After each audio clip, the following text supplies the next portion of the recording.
রসুল করিম সাল্লাল্লাহু আলাইহি সাল্লাম আল্লাহ রাব্বুল আলামিন রসুলকে নবুয়তি দিয়েছেন 40 বছর বয়স।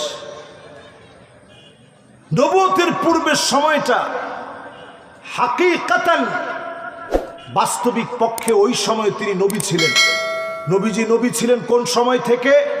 কুনতু নাবিয়ান ওয়া আদামু মুনজাদিলুন বাইনাল মাই ওয়াত তিন। অন্য হাদিসের ভিতরে আসছে বাইনার রূহি ওয়াল জাসাদ। যখন আদম আলাইহিস সালাম রূহ আর শরীরের মাঝখানে ছিলেন, ওই অবস্থা থেকেই নবীজিকে আল্লাহ পাক নবী হিসাবে নির্বাচন করে রাখছেন। জোরে কোন আল্লাহু আকবার। এজন্য তো নবী দুনিয়ায় আসার পরে খালি চিন্তা করছে মানুষের এই হিংসা বিদ্বেষ মারামারি কি করে দূর করা যায়, হাজরে আসওয়াদের এই পাথর কিভাবে ঝগড়া বিভেদ মুক্ত কিভাবে স্থাপন করা যায়, যুগ যুগ ধরে চলমান সংঘাত কিভাবে নিবায় দেওয়া যায়।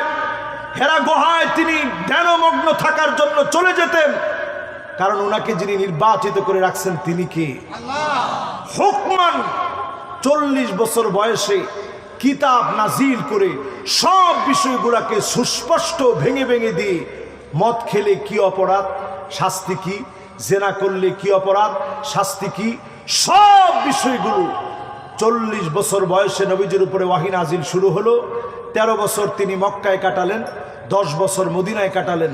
নবুয়তির পূর্ণ দায়িত্ব পালন করে আমাদের জন্য রেখে গেলেন এই কোরআন আর এই সুন্নাহ। এই দুইটা যতদিন আঁকড়ে ধরবো, জালেমের জুলুম চলবে, এই সমস্ত ঠকবাজ ভণ্ডদের প্রতারণা চলবে, মুসলমানদের ঈমান কেউ হরণ করতে পারবে না। ঠিক কিনা বলে? এজন্য আলেম বহু প্রকার আছে। একটু হচ্ছে আলেম দরকারি, একটু হচ্ছে আলেম তরকারি, আর একটু হচ্ছে আলেম সরকারি। কথা কথা তো কোন রকম আলেম হবেন?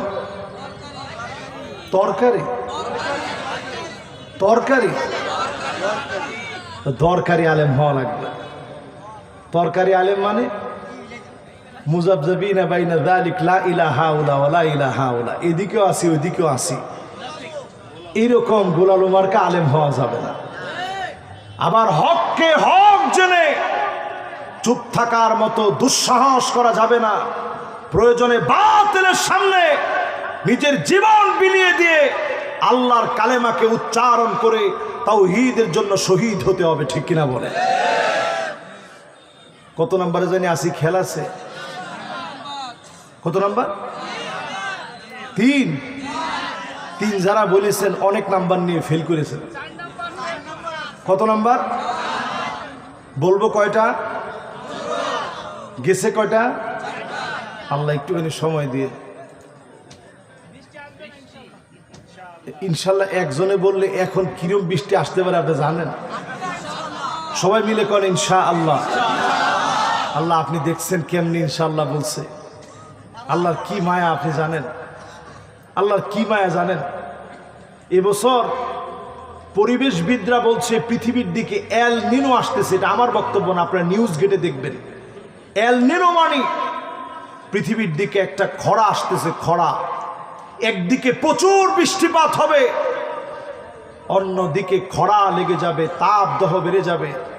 আরব দেশের দিকে তাকায় দেখেন কি পরিমাণ বৃষ্টি শুরু হয়েছে। মদিনা প্লাবিত হচ্ছে বারবার। আমার দেশ কেমন যেন খরা লেগে গেছিল। কিন্তু এই খরার ভিতর দিয়ে আল্লাহ রাব্বুল আলামিন ধান চাষে এত পরিমাণ সফলতা এবার দিয়েছেন। আমরা আশা করি এই মুসিবতের সময়েও আমাদেরকে ভালোবেসে যিনি মুক্ত করবেন তিনি কে? আল্লাহ। করোনা আসছিল, সব দেশের লোকেরা বলেছিল বাংলাদেশ রেড জোনের ভিতরে আছে, হাজার হাজার মানুষ মারা যাবে।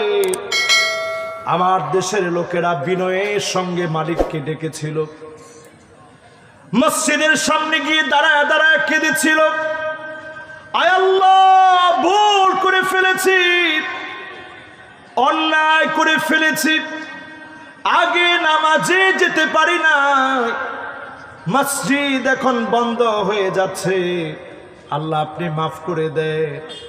গোলামেরা যখন ফিরে এসেছে, করোনার মতো ভয়াবহ আযাব যিনি উঠায় নিয়েছেন তিনি কে?